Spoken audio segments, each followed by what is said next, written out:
Хаул дүүргийн 4-8 дугаар хорооны гэр хорооллыг бүрэн камержуулсан байна. Камерын хяналт нь хүний царай болон автомашины дугаар таних давуу талтаагаас гадна хүний хөдөлгөөнийг дагаж хөдлөх ухаалаг камерууд юм байна. Нийслэл Улаанбаатар хотын нийт иргэдийн 70 гаруй хувь нь гэр хороолд амьдарч байгаа билээ. Тэгвэл гэр хорооллыг утаа, гэмт хэрэг, хөрсний бохирдлын их үүсвэр гэж нүд үзүүлэх бас эсрэгээр хүн амьдрахад тааламжтай аюулгүй орчин нөхцөлтэй болгож хөгжүүлэх боломж байгааг Яарамгийн гэр хороолд хэрэгжиж байгаа дэд бүтцийн ажлуудаас харж болохоор байна. За Хаул дүүргийн 4-8 дугаар хорооны гэр хорооллын гол замуудыг хатуу гучлалтай автозамтай холбосон бол одоо камерын хяналтын иж бүрийн системд холбоод байна. За тухайн камернууд нь хүний царай таних програмтай юм байна. Ингэснээр гэмт хэрэг үйлдсэн этгээд камерт бичигдсэн л бол Яарамгийн орчимд байрлуулсан 116 камерт бичигдсэн бүх дүрснүүдээс тухайн этгээдийг царайгаар нь илрүүлж явсан чиглэл, суусан машин, орж гарсан айлынхын хаягийг илрүүлэх боломжтой байна.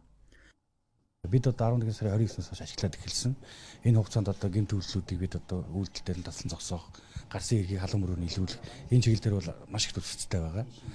За хоёрдугаарт манай энэ камерын давуу тал нь дугаар танигчтай. Одоо төв зам руу орж байгаа бүх хэсгүүд дээр бид одоо автомашины дугаарыг өгөгдлөхөд хязаа хаана ямар камерт өртсөн гэдэг нь шууд бүрдэгтэй гараад ирнэ. Хоёрдугаарт мөн бас хүний дүрс таньдаг тийм бас системтэй байгаа. Энэ камерыг шүлж шинэ ус суучраас бас техникийн давуу талаа ашиглаад өгөгдлөхөд одоо энэ хүн аль хэсгээр явсан байна вэ гэдгийг бас мэдэх юм боломжтой юм камер байна. Нэвтрлийн хувьд бол 4 мегапиксел нэвтрэлтэй байгаа.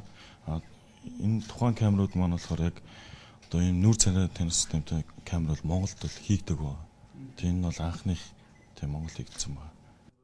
Дээрх дэвшилттэй камерууд нь нэмэгт алан хэмээс хасах 50 хэмээн хүүтэнд ажиллах хүчин чадалтай байна. За мөн гэрэлтүүлэггүй орчинд ч дүрс бичлэг хийж хүний царайг таних боломжтойгоор давуу талтай гинэ. За нэг өсөндөө Хаул дүүргийн 4-8 дугаар хорооны орьсон суугчдын аюулгүй байдлыг хангах, гэмт хэрэг зөрчлийг илрүүлэхэд энэхүү камерын хяналтын систем ихээхэн үр дүнтэй гэж үзэж байна. Тэгэхээр Монголын хөгжил бол гэр хороолол дээр тогтноо. Гэр хорооллыг өнөөдөр бид орчин үеийн хөгжлийн төвшөнд гаргаж ирэх юм бол Монгол улс тэр үед л хөгжинэ. Тийм учраас анхны одоо гэрэлтүүлгийн асуудыг шийдэж байгаа. Гэрэлтээ тийм сайхан гэр хороол болж ирсэн. Одоо ингээд аюулгүй байдлаас одоо байнгын хяналттай ийм одоо камерын системтэй орчин үеийн одоо энэ технологийн ололтыг нэвтрүүлсэн ийм одоо гэр хороол болж байгаа.